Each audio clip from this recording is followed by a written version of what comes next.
하나님의 은혜가 여러분들 가운데 함께 하시기를 주님의 이름으로 축원합니다. 여기 2장 우리가 지난 금요일 날 2장을 읽었는데요. 2장 11절부터 23절까지는 사사시대의 이스라엘의 영성이 어떻게 흘러갔는지를 요약하는 내용이라고 말씀을 드렸습니다. 다시 말해서 이스라엘 백성들은 이제 배교합니다. 하나님의 말씀을 버리고 여호와 하나님을 믿는 신앙을 버리고 그리고 그 땅에 사는 사람들의 우상을 섬기게 됩니다. 그럼 이 배교는 곧 하나님의 심판으로 다가오는데 하나님의 심판은 이방 민족들, 주변 나라들을 강성하게 하여서 그 나라들로 하여금 이스라엘을 지배하게 하는 겁니다. 이 지배가 오래되면 이스라엘 백성들이 너무 힘들고 고통스러우니까 하나님께 부르짖습니다. 회개하는 거지요. 회개하면 하나님께서 사사들을 세워서 이스라엘 백성들을 구원합니다. 그런 그 패턴이 계속 반복되는데 오늘 본문의 말씀 3장에서 두 가지 예를 지금 들고 있습니다. 똑같은 패턴으로 가요. 자, 3장 1절에 보면요, 여호와께서 가나안의 모든 전쟁을 알지 못한 이스라엘을 시험하려 하심에, 이스라엘 백성들을 시험하려고 하나님께서 이스라엘 백성들에게 이 전쟁을 알게 하려고 계획하고 계십니다. 그래서 거기 사실 여호수아가 땅을 점령할 때 이스라엘 백성들 이외에 거기 살고 있는 이 가나안 7족속을 다 몰아낸 게 아니었어요. 그리고 그들이 어느 정도 정착했을 때에도 여전히 가나안 7족속은 이스라엘 백성들과 함께 거하고 있었습니다. 근데 그들은 그 이방 민족이 같이 거하면서 이스라엘 백성들은 하나님의 말씀을 굳게 붙잡고 하나님을 믿는 믿음을 지켜가야 했는데 그들은 그러지가 않았어요. 이방 민족의 신들을 따라 섬겼고 이방 민족들과 혼혈을 하면서 민족이 섞이게 되는 겁니다. 6절 한번 볼까요? 6절, 그들의 딸들을 맞아 아내로 맞으며 자기 딸들을 그들의 아들들에게 주고 또 그들의 신들을 섬겼더라. 그들을 신들을 섬김으로 하나님을 배신한 겁니다. 하나님의 진노가 임하였지요. 7절에 보면 이스라엘 자손이 여호와의 목전에 악을 행하여 자기들의 하나님 여호와를 잊어버리고 바알들과 아세라들을 섬긴지라. 배교입니다. 8절에 보면 여호와께서 이스라엘에게 진노하사, 자, 여호와의 진노를 통해서 이제 다른 나라 이민족이 쳐들어와서 그 땅을 지배할 거예요. 가장 먼저 나타나는 이방 민족은 메소포타미아의 왕 구산 리사다임입니다. 메소포타미아 어디예요? 저 북쪽이죠. 북쪽 메소포타미아 지역에 있는 왕이 강성해서 이스라엘까지 지배하게 되었던 겁니다. 그럼 이방 민족이 지배하는 시간들이 있어요. 여러 해 동안 이제 다스리게 되는데 구산 리사다임이 8년을 섬겼다 그랬어요. 8년을 섬길 때에 9절에 보면 이스라엘 자손이 여호와께 부르짖음에 그랬어요. 부르짖어요. 회개한 거지요. 잘못했습니다. 우리를 살려주십시오. 우리를 구원해 주십시오. 그렇게 구할 때 하나님께서 이제 한 사사를 세우시는데 그 사사가 누굽니까? 갈렙의 아우 그나스의 아들 온니엘이었습니다. 온니엘이 가장 먼저 이제 사사로 하나님 앞에 부름을 받습니다. 그래서 9절에 보면 여호와께 부르짖음에 여호와께서 이스라엘 자손을 위하여 한 구원자를 세워 그들을 구원하게 하시니 그는 곧 갈렙의 아우 그나스의 아들 온니엘이라. 여호와의 영이 그에게 임하셨으므로, 여호와의 영이 그에게 임할 때 그가 힘을 가지고 백성들을 모아서 구산 리사다임을 쳐서 물리쳤던 겁니다. 자, 쳐서 물리치고 나면 어떤 일이 벌어져요? 사사가 사는 날 동안 평안합니다. 온니엘이 몇 년 동안 살았어요. 그 이후에 그 땅이 평온한 지 40년에 그나스의 아들 온니엘이 죽었더라. 죽기까지 40년 동안은 평안했던 겁니다.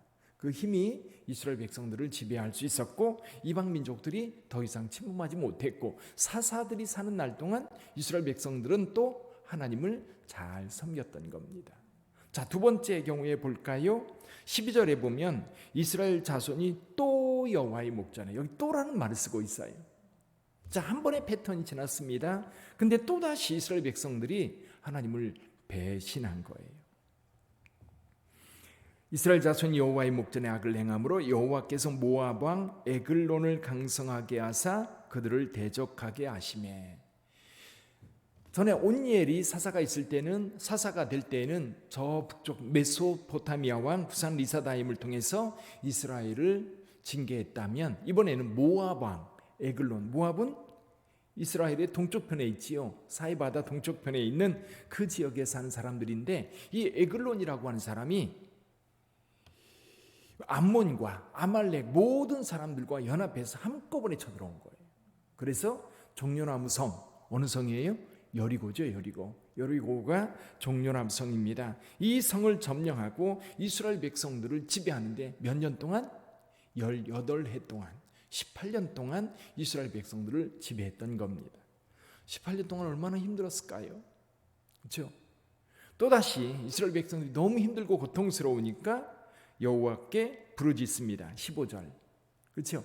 지금 이 패턴이 7절에서 11절까지 이야기가 또다시 대상만 바뀌고 사람이 바뀌면서 똑같은 형태로 다시 돌아가고 있어요.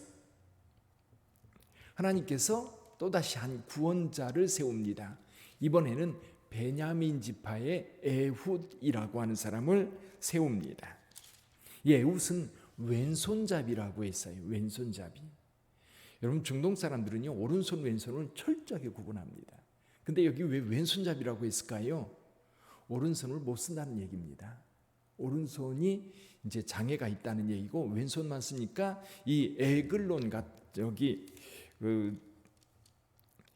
에글론 같은 경우에 이 오른손을 못 쓰니까 경계를 풀어놨던 거예요. 오른손을 못 쓰니까 그가 혼자 있을 때에도 그가 자기를 공격하리라고 생각을 못했던 겁니다. 근데 에훗은 오른손을 못 쓰니까 대신 왼손을 잘 쓰는 그런 사람이었던 거죠. 결국 에훗이 곡물 바치러 와가지고 에글론을 죽입니다. 그리고 에글론이 혼자 죽어있는 상태에서 문을 잠궈놓고 나왔기 때문에 이 신하들이 방에서 혼자 있나 보다 그렇게 생각을 했는데 오랫동안 기다려도 안 나오는 거예요. 열고 들어가 봤더니 이미 살해되어 있던 겁니다.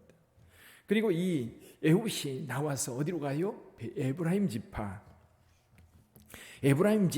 사람들을 불러 모읍니다. 그러니까 에브라임 지파와 베냐민 지파 출신이니까 바로 에브라임 지파와 접해 있는 그곳이죠. 그러다 보니까 이 에훗이 에브라임 지파 사람을 불러서 이 요단강 건너는 나루턱을 지키면서 이 모압 사람들을 다 쳐 죽여 그 이스라엘 백성들을 구원했다라는 내용입니다. 그래서 30절에 보면 그날의 모압이 이스라엘과의 굴복함에 그 땅이 80년 동안 평온하였더라. 80년 동안 평온하였더라. 그 다음에 삼갈이라고 하는 사사가 나오는데 삼갈에 대해서는 간단하게 이렇게 기록하고 있습니다. 에훗 후에는 아나스의 아들 삼갈이 있어 소문은 막대기로 블레셋 사람 600명을 죽였고 그도 이스라엘을 구원하였더라. 이 한마디지만 앞에 온니엘이라든지 에훗이라든지 이런 사사들이 일어나서 이스라엘 백성들을 구원했던 것처럼 이 삼갈도 동일한 패턴 속에서 이스라엘 백성들을 구원했다라는 이야기입니다. 자, 이 말씀들을 통해서 우리는 무엇을 생각해 볼 수 있을까요? 저와 여러분들이 신앙생활 역시 이런 패턴을 조금 본받아 가요. 그러니까 굴곡이 심하지는 않지만 일반 성도들도 저와 여러분들도 마찬가지로 어떤 때는 신앙이 좀 이렇게 식을 때가 있어요. 그때 조심해야 돼요. 또 우리가 은혜를 받아가지고 열정이 이제 내 안에 끌어오르고 하나님을 섬김에 기쁨이 있고 감사함이 있어 열정을 가지고 하나님을 섬길 때에도 조심해야 돼요. 그래서 사도 바울은 이렇게 섰을 때 넘어질까 조심하고, 그렇죠? 그리고 우리가 이렇게 점점 식어질 때 여러분 다시 한번 이것을 우리의 신앙을 불태워서 일으켜 세워야 됩니다. 예를 들면 에베소 교회 같은 경우 첫사랑을 잃어버렸다라고 하는 것이 그거거든요. 처음에 그 열정적 사랑, 열정적 헌신이 시간이 지나면서 점점 식어져 가면서 그 사랑이 완전히 식어져 있는 그런 경우도 있었거든요. 사랑하는 성도 여러분, 우리의 신앙을 굳건하게 끊임없이 지켜가야 해요. 그냥 지켜지지 않습니다. 그러니까 이스라엘 백성들도 분명히 하나님을 예배하는 예배 때가 있고 예배 자리 성소가 있었어요. 그럼에도 불구하고 이스라엘 백성들이 가나안 사람들과 교제하면서 그들을 자꾸 보는 거예요. 자꾸 보는 거예요. 그래요. 이스라엘 백성들이 가나안 사람들이 섬기는 그들의 신당, 그들의 신들, 그들이 제사하는 모습 자꾸 가서 보면서 그들의 자꾸만 따라가는 거예요. 그래서 여러분, 그리스도 안에서 그리스도인들의 교제가 굉장히 중요합니다. 적어도요, 우리가 일할 때라든지 이럴 때는 같이 일하더라도 여러분이 친교를 할 때라든지 친밀한 교제를 나눌 때에는 그리스도인들과 함께하는 것이 굉장히 중요합니다. 그래서 교회 모임이잖아요. 모임. 예수를 주로 고백하는 사람들끼리 모여서 거기에서 함께 주님을 생각하고 또 함께 말씀을 따르는 자들을 관찰하고, 어제 빌립보서에서 말씀하고 있는 것처럼 사도 바울이 말씀하잖아요. 너희는 나를 본받으라. 그러면서 너희가 나를 본받은 것처럼 우리를 본받아 행하는 그들을 자세히 관찰해 보라는 겁니다. 보면서 우리가 배워가는 것 같아요. 그래서 저와 여러분들이 시간이 지나면서 식어지는 것이 아니라 오히려 더 하나님 앞에 성숙해가고 성장해가는, 그래서 주님 오실 그때에는 우리가 온전히 예수 그리스도를 닮아 있는 모습으로 계속해 성장할 수 있는 저와 여러분들이 되기를 주님의 이름으로 축원합니다. 기도하겠습니다.